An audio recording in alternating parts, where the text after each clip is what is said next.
Outlaw Country by Ghotty. Chapter 3, Hey Boy in the Pines.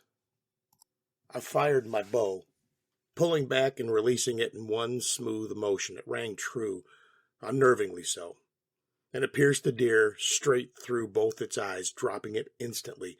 Another successful hunt. I hefted it over my shoulder and began to trudge back to the camp. It had been a week since I awoke in the cave, and I've come to terms with my new reality. I may be alive again, but this wasn't Earth. And that's fine, but I wish I knew why I had a strange voice talking in my head, a jumble of meaningless numbers appearing in my face every time I think about it. It's like a muscle I didn't know I had. If I flex it, the numbers will just float in midair. It seems to be a wanted poster, since I certainly know exactly how to read that part. But the rest of it is more or less beyond me. I only caught outlaw, body, and chips. I also recognized the number 0. I'm pretty damn sure that my bounty was far higher than that, so it ain't my old poster. It was very confusing, but I was also good at rolling with the punches, and that's where I was. I suspect it had something to do with why I feel so much more than I used to. I've been a shell of a man for 15 years, but ever since I saw the forest, I felt alive again. More than just being alone in nature. I'm sure that's surely part of it.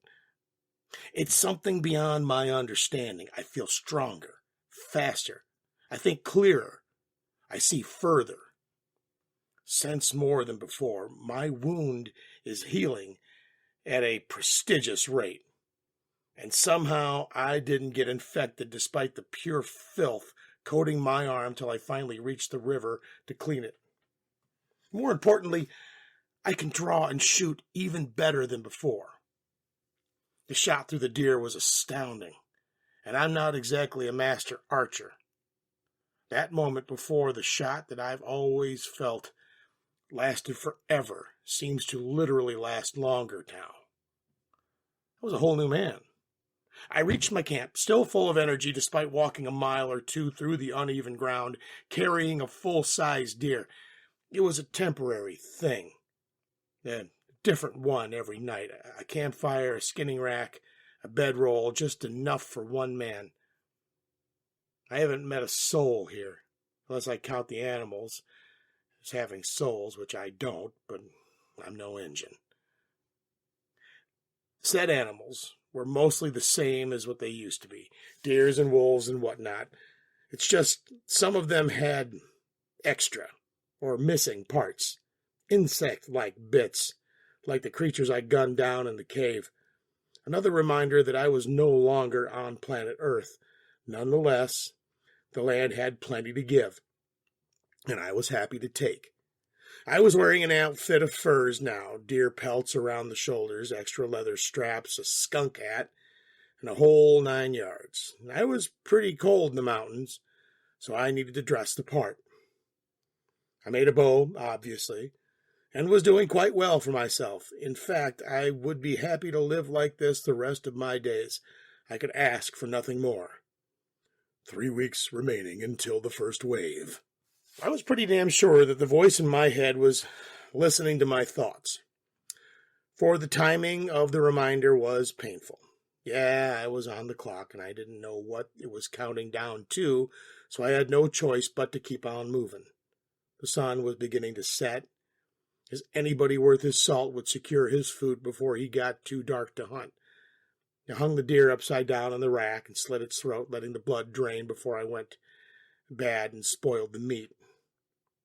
I sat down on my bed of furs, kept quiet, the traveling pack on me now, forged entirely from nature. I wished I had a horse, though. I couldn't complain all that much. I checked my guns, as I do every day. All 3 were fully loaded, cleaned, and oiled. I had 4 more shells, 15 more round balls in my pouch, and 33 more shots for the peacemaker. I hope I don't need them, because I had no idea how to make ammunition. I probably would. I skinned the deer, kept the pelt, cooked and ate some of the meat, smoked some more, and then left the rest on the carcass. Tossed the corpse some ways away from the camp so the scavengers could focus on that instead of me. The predators would focus on the scavengers' scents. This was nice. But I wasn't so foolish as to take it for granted. When you have something nice, something will try and take it from you.